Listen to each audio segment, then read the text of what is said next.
Hi and welcome to the Cult TV Sofa. This is a reaction video of the 10th episode of Season 1 of Babylon 5 called Believers. Last time we saw a war criminal with the delightful name of Deathwalker board the station. She said that she had created a serum that would prolong life and eliminate all diseases.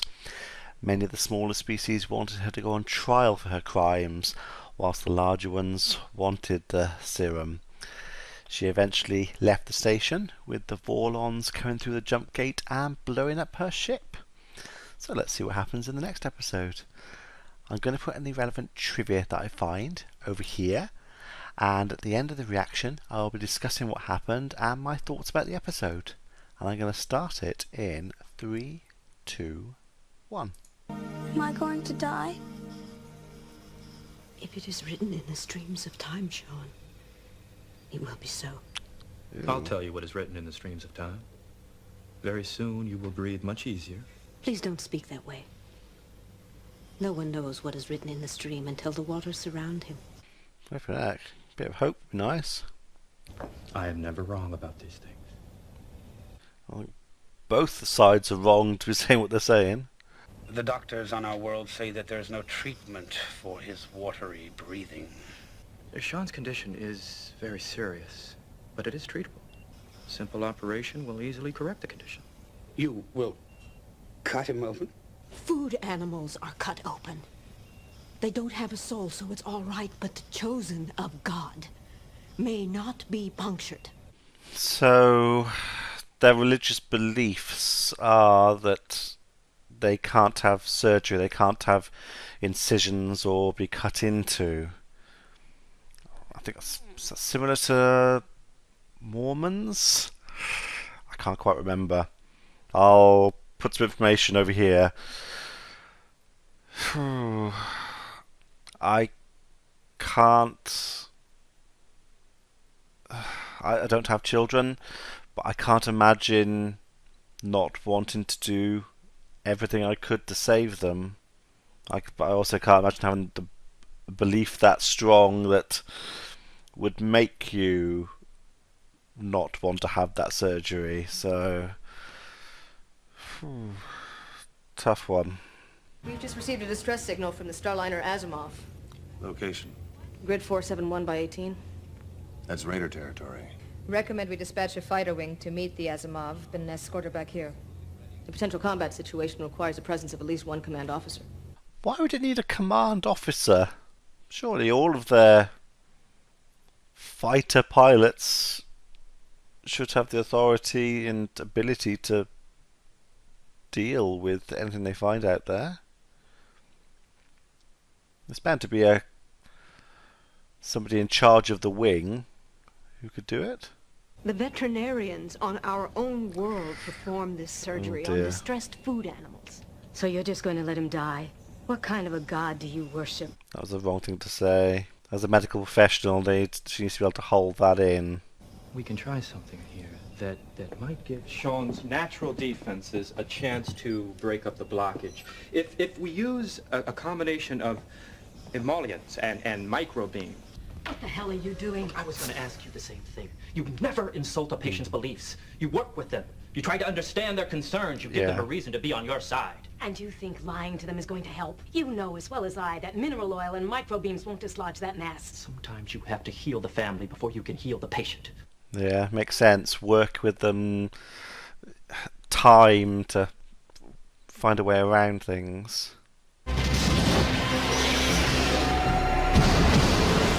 Only 2 ships? I thought they'd send a whole wing, which I think is at least 4, maybe 5.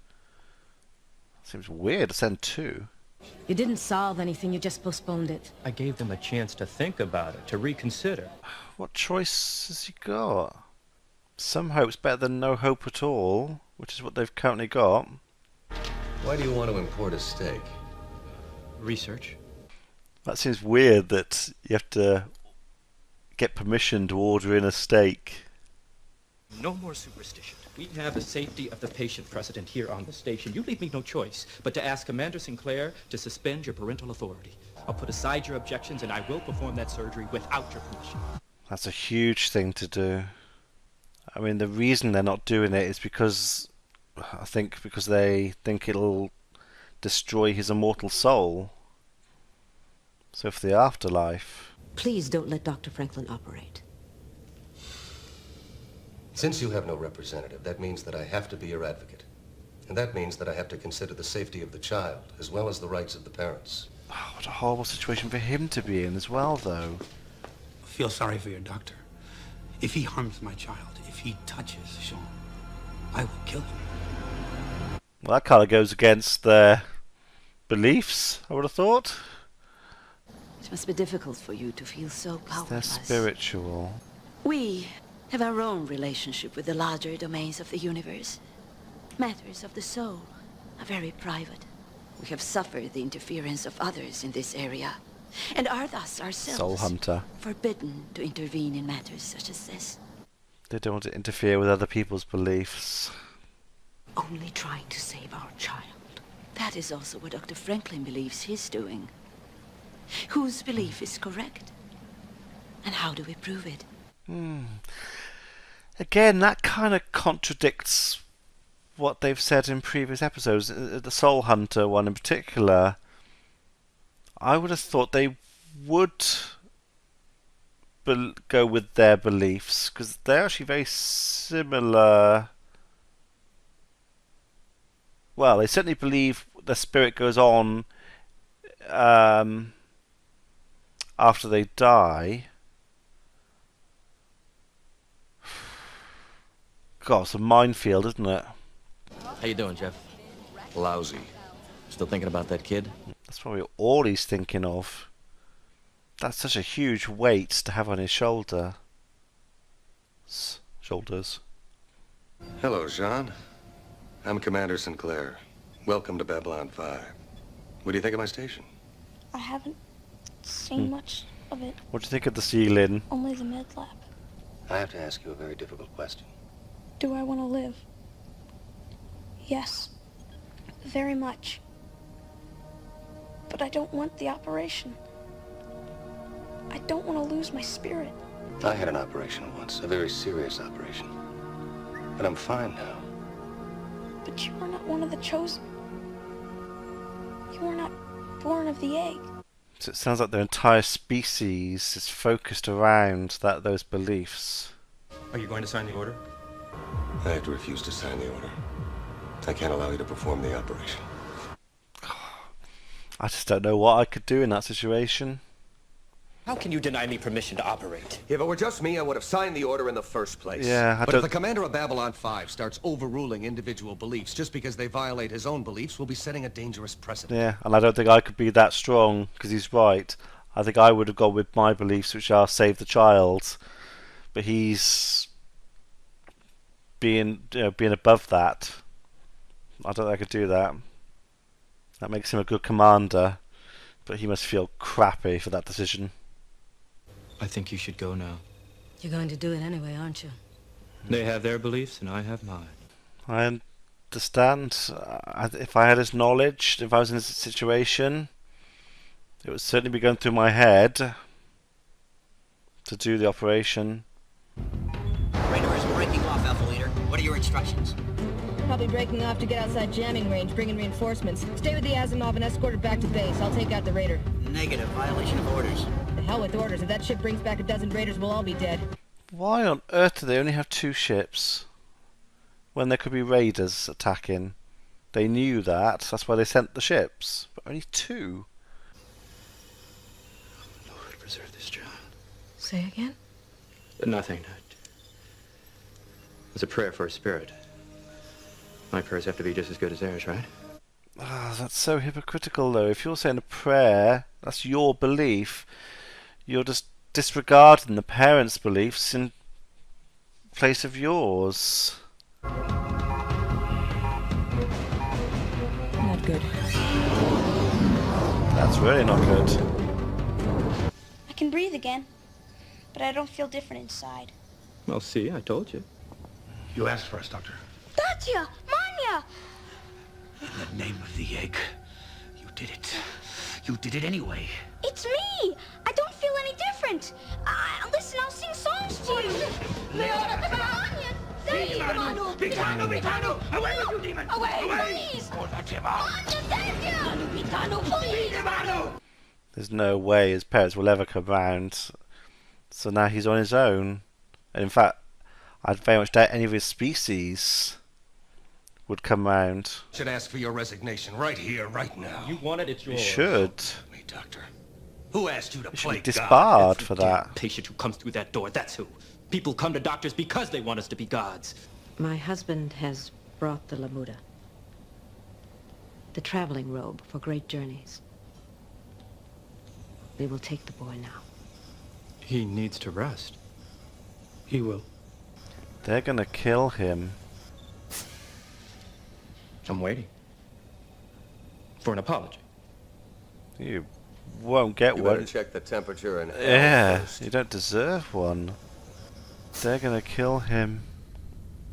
Or sacrifice him, or... I finished the research on their people as we discussed. There's the Lamuda. Traveling robe.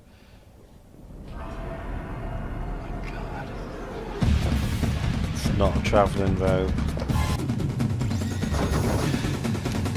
The chief of medicine, his Oh my God. his card will override a door. You did it.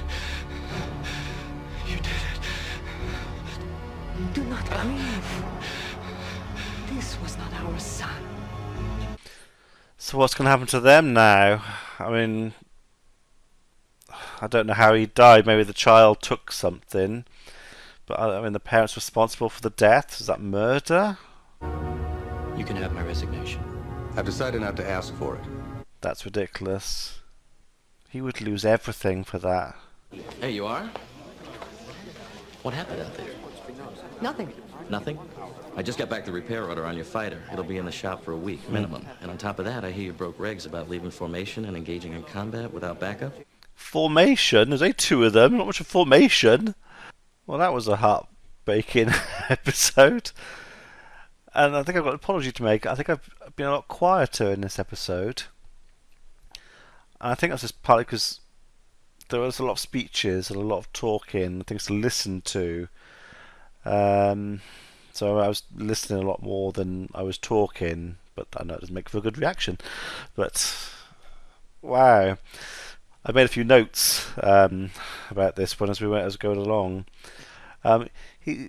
J. Michael Straczynski certainly likes to tackle the big subjects, doesn't he?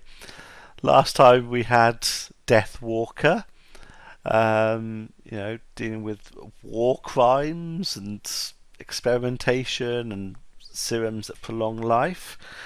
And this time we have Everlasting Souls, and which we had similar before with Soul Hunter episode. But this kind of took it a step further, because the Soul Hunter one was just about when you die, what happens to the soul.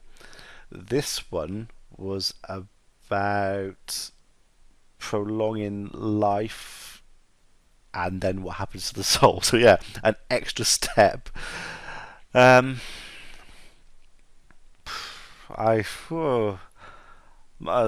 don't even know where to start. I had to spin in with all the different things that happened, and I kind of said most of it during the episode. The parents. Again, they had their beliefs. I find it hard to relate to those beliefs because I don't have strong beliefs in that way. So it's hard for me to understand. It's also hard for me to understand that someone could have beliefs that strong that it would override saving your child. I just don't understand it. Dr. Franklin was wrong. I was about to say wrong on every level, but he was saving the child's life, which is the doctor's responsibility. But he was right up to a certain stage, up to where Sinclair, and again, he had an impossible situation. I don't know how he could have made that decision, but up until Sinclair said no, it was after that Dr. Franklin did everything wrong, and he shouldn't have done what he did. And I think I said it a few times during the episode, it beggars belief that he's allowed to keep his job. And not just keep his job, that he's allowed to practice medicine even. That would just, I'm sure, today, that he'd be up in front of a tribunal and he'd lose his medical license for it. And then, we don't quite know how the boy died. It was obviously some kind of ceremony. It looked like he was peaceful from the way he was lying. Maybe the boy, took something, or the parents gave him something. What's going to happen to them now? They avoided that entire subject completely. There was no reference to it at all. I mean, I could imagine that's a whole can of worms, an episode or two on its own, so it makes sense they didn't tackle it. But yeah, what's going to happen to them?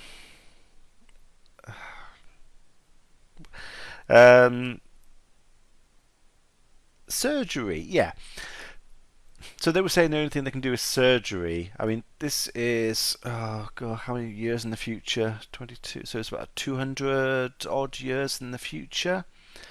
So you would have thought they might have alternative ways of doing things in the future, not just surgery. I mean, this was written or produced, was 20 odd years ago.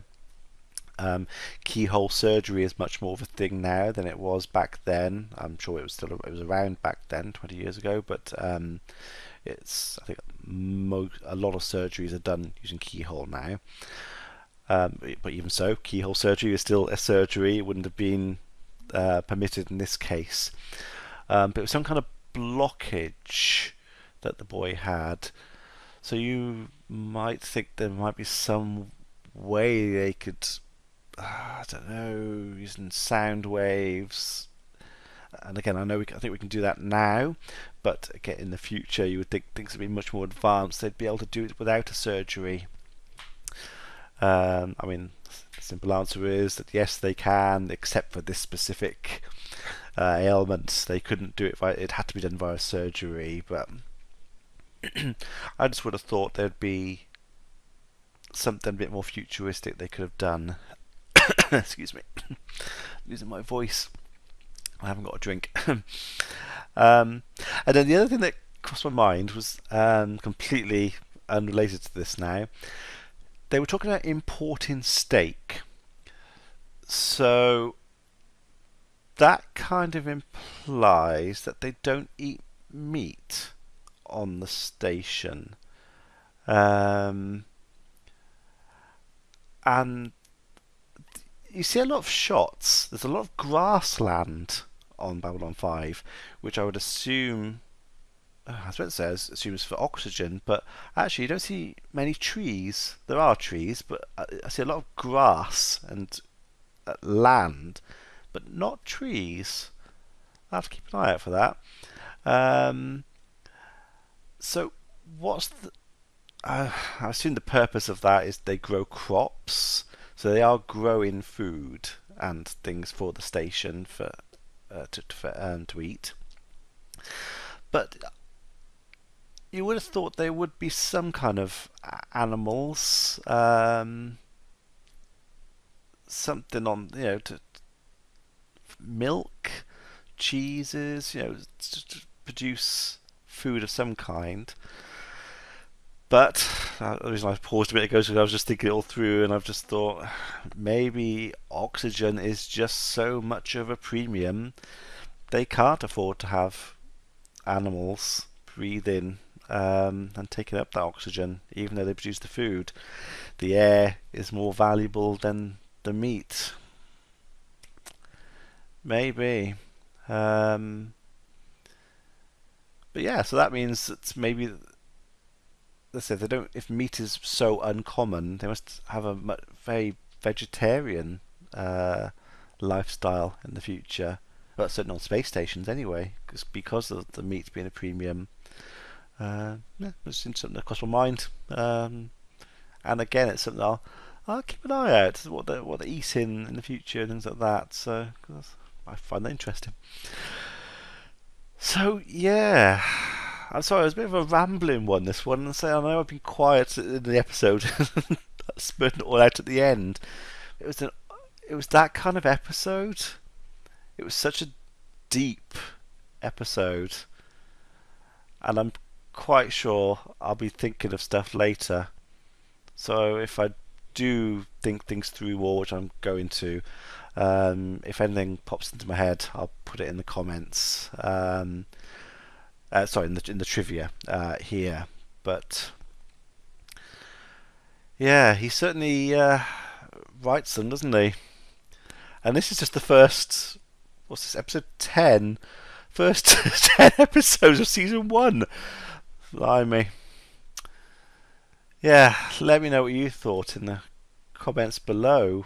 Certainly a lot to comment on. So I will see you in the next episode. Be seeing you.